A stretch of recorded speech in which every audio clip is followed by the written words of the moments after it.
بسم اللہ الرحمن الرحیم. یہ ہے ثقاف یاسر. آج ہم یہ دیکھ رہے ہیں جناب کہ ایک مرتبہ پھر بھارت نے اپنی انتہا پسندی کی جو اس کی روایات ہیں اس کو قائم رکھتے ہوئے کچھ مسلمان طلبہ پر گجرات کی یونیورسٹی میں حملہ کر دیا. چونکہ انڈیا ایک ایکسٹریم قسم کی اسٹیٹ ہے اور اس میں صرف ہندوؤں کو پروٹیکشن دی جاتی ہے اور دیگر مذاہب کو بالکل بھی پروٹیکشن نہیں حاصل ہوتی. اور ان کا تعلق کوئی پاکستان سے نہیں تھا کہ ہم کہہ رہے ہیں کہ پاکستان اور انڈیا کی دشمنی ہے تو شاید اس وجہ سے مسلمانوں پر کچھ حملہ کیا گیا، بلکہ یہ وہ مسلمان اسٹوڈنٹ تھے جن کا دیگر ممالک سے تعلق تھا. اور جیسے کہ افغانستان ہو گیا یا افریقہ ہو گیا، مڈل ایسٹ وغیرہ سے دوسرے ممالک سے وہ آئے ہوئے تھے وہاں پر تعلیم حاصل کرنے کے لیے. کوئی 15 کے قریب صرف طالب علم تھے جو تراویح رمضان میں تراویح ادا کر رہے تھے. مسلمان ان کی مسجد کا کوئی ان کے لیے انتظام نہیں ہے، وہ ایک کسی کمرے میں علیحدہ ہو کر اپنی پرسکون طریقے سے نماز ادا کر رہے تھے، تراویح ادا کر رہے تھے. تو اس پر ان کے کچھ طلبہ نے ان پر حملہ کر دیا اور توڑ پھوڑ کر دی. ان کے لیپ ٹاپ، ان کے موبائل، ان کی بائکس، ان کے اے سی، ان کی ہر چیز تباہ و برباد کر دی اور ایک ہنگامہ سا کھڑا کر دیا. اور بی جے پی جو کہ انتہا پسند ہندو جماعت ہے، اس کے سربراہ نریندر مودی کا اپنا علاقہ ہے گجرات اسٹیٹ، وہاں پر یہ واقعہ پیش آیا. اور صرف کاسمیٹکلی دنیا کو خاموش کرانے کے لیے کہ بھئی ہم بڑے اچھے ہیں، ہم بڑے نیک ہیں، تو انہوں نے کہہ دیا جی کہ اب ہم اس پہ تحقیقات کروا رہے ہیں، تحقیقات کریں گے اور جو اس کے ذمہ داران ہوں گے ان کو سزا دی جائے گی. حالانکہ ایسے کوئی بات نہیں ہے. خود ہی حملہ کروایا، خود ہی دنیا کو یہ بتایا کہ بھئی ہم جو ہیں وہ ایکسٹریمسٹ ہیں، اور اپنی ہندوؤں کے جو ہے انتہا پسند ہندوؤں کے ووٹ حاصل کرنے کے لیے انہوں نے یہ اقدام کیا ہے اور سوچی سمجھی ایک سازش کے تحت. اور انڈیا ہمیشہ اس طرح کے اقدامات کرتا رہتا ہے، مسلمانوں کے خلاف ہی نہیں دیگر کئی مذاہب کے خلاف بھی اس نے یہ حرکتیں کی ہیں، جیسے کہ سکھ اس میں شامل ہے، اس میں عیسائی بھی شامل ہے اور مسلمان خصوصی طور پر، تو ان کو یہ سمجھتے اپنے دشمن ہے. بہرحال واپس آتے ہیں پاکستان کی طرف. پاکستان میں جو ہے وہ الیکشن کا اگلا دور شروع ہو چکا ہے اور وہ ہے سینٹ کے الیکشن.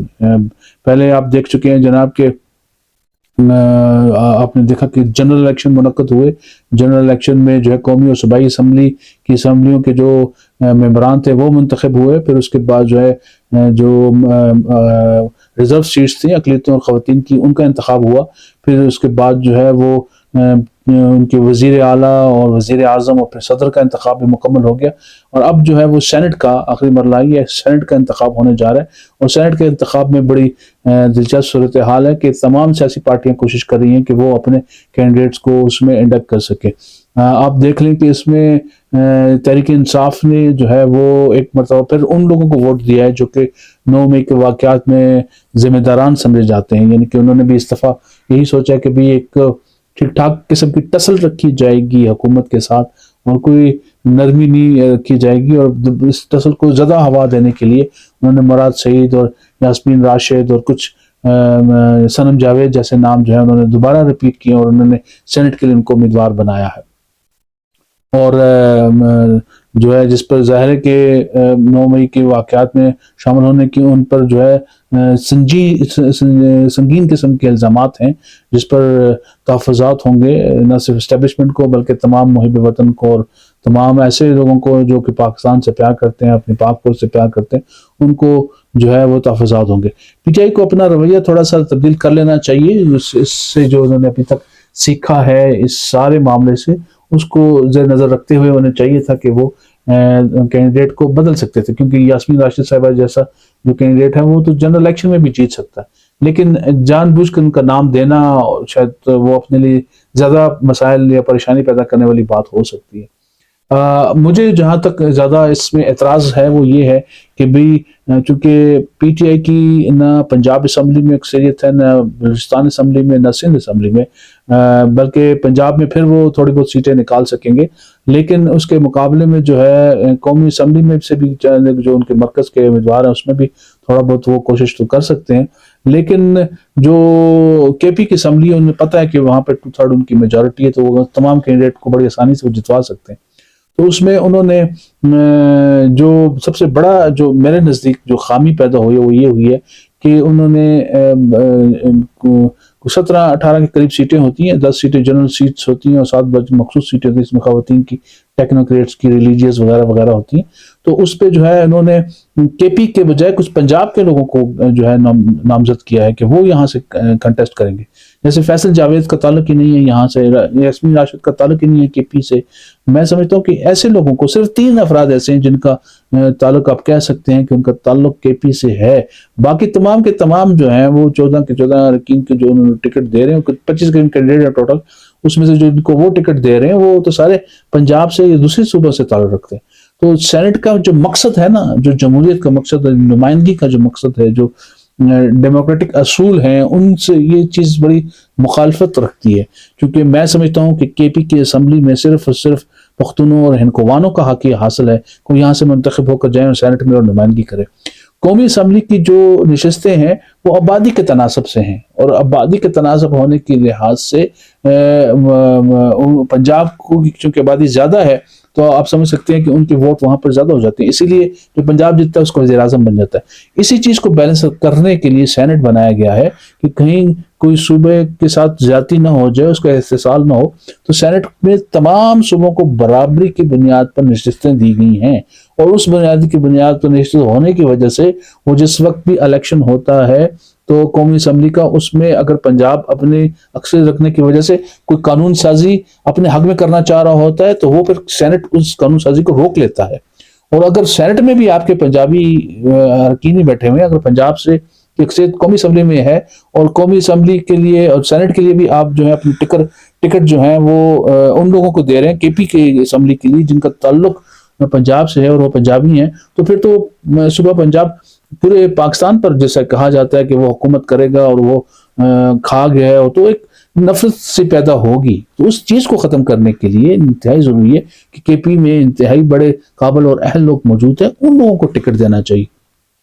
ان کی قربانیاں بھی ہیں، ان کی جدوجہد بھی ہے، ان کی قابلیت بھی ہے، ان کی علم بھی ہے، ان کی سمجھداری بھی ہے، اور نمائندگی بھی کر سکتے ہیں، اور وہ پختون یا ہندکوان ہو سکتے ہیں. جب پنجاب سے ہیں تو پھر پنجابی یا سرائکی لیے جائیں، سندھ سے ہیں تو وہاں سے سندھی اور مہاجر کو لیا جائے، اگر بلوچستان سے کسی کو ٹکٹ دینا ہے تو وہاں پر جو ہے وہ بلوچی یا پٹھان ہونے چاہیے. بہرحال یہ بڑی اہم بحث ہے، اس پر جو ہے وہ تمام سیاسی پارٹیوں کو سوچ سمجھ کے ٹکٹ دینا چاہیے. ایسے کو نہیں کہ وہ آپ کو پسند ہیں، آپ کے قریب ہیں، آپ سمجھتے ہیں کہ بھئی ہم نے کسی کو نوازنا ہے تو وہ آپ چھوٹے صوبے کے ساتھ زیادتی کرنے لگ جائیں. پنجاب سے اب یاسمین راشد کو لا کر کے پی سے ٹکٹ دلا دیتے ہیں تو بہت اچھی خاتون ہے، بڑی ٹیلنٹڈ ہیں، بڑی ان کی قربانیاں بھی ہیں، لیکن وہ ٹرو ریپرزنٹیشن نہیں ہوگی، وہ عوام کی نمائندگی نہیں کر سکیں گی.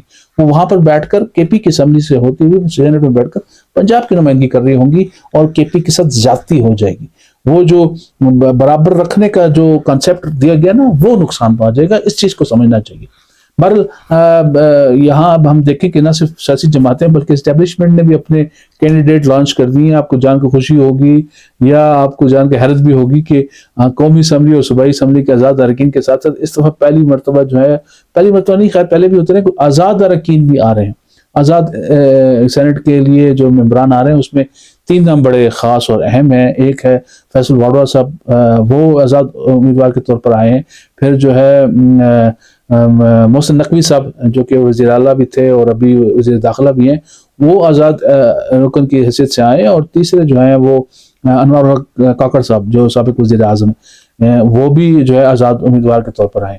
یعنی کہ یہ سب جانتے ہیں کہ ان سب کا تعلق اسٹیبلشمنٹ سے ہے اور اسٹیبلشمنٹ ہی انہوں کو لانا چاہتی ہے، اور ابھی ووٹوں کا اہتمام بھی ان کے لیے شاید اسٹیبلشمنٹ ہی کرے گی. کیونکہ انوار الحق کاکڑ صاحب کی باپ پارٹی سے ان کے تعلق تھا اور بلوچستان سے ان کا تعلق ہے، لیکن باپ کی اتنی سیٹیں نہیں ہیں کہ وہ ان کو جتا سکے. وہاں پر جو ہے پیپلز پارٹی کی بھی ہیں، وہاں پر نون لیگ کی بھی ہیں، اور وہاں پر جو ہے وہ جمعیت کی بھی ہیں، اور پھر باپ کی بھی ہیں. ان سب بلوچستان عوامی پارٹی جو ہے ان سب کی مل کر سیٹیں ہیں. تو وہاں پر بڑا ان کو ضرورت پڑے گی کہ اسٹیبلشمنٹ اپنی انوالومنٹ کرے اور من پسند لوگوں کو کہے کہ بھئی من پسند شخصیت کو ووٹ دیا جائے. اسی طرح فیصل واڈوا صاحب اگر دیتے ہیں، وہ بھی تو قوم میں اپنا سینٹ کی نشست کے لیے آ رہے ہیں، تو وہاں پر تو پی ٹی آئی کے بہت ہی کم امیدوار موجود ہیں، اور جبکہ وہاں پر ایم کیو ایم اور پیپلز پارٹی کے ہیں تو وہ پھر بھی جیت جائیں گے، آپ دیکھ لیجئے گا.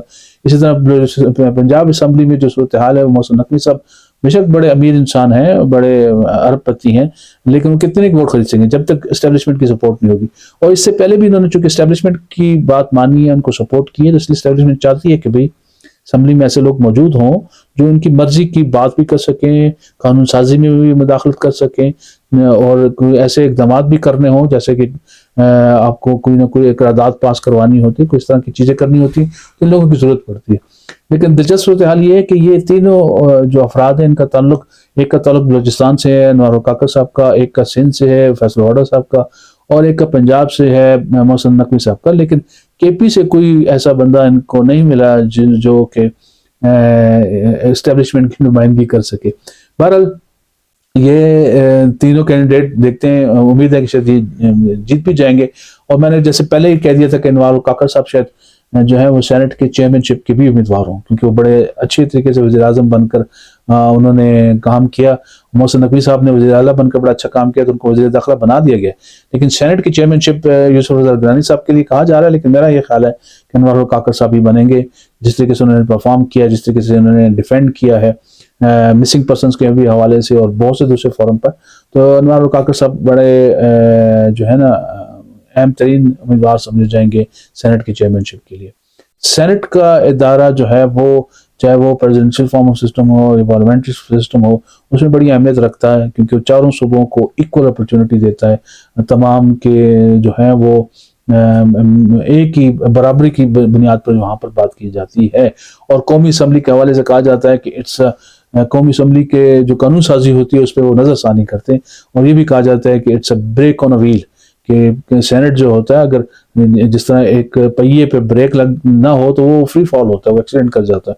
تو یہ اس کی سپیڈ کو کنٹرول کرنے میں بڑا اہمیت کے حامل رکھتا ہے اور بہت سے ایکسیڈنٹس کو بچاتا ہے.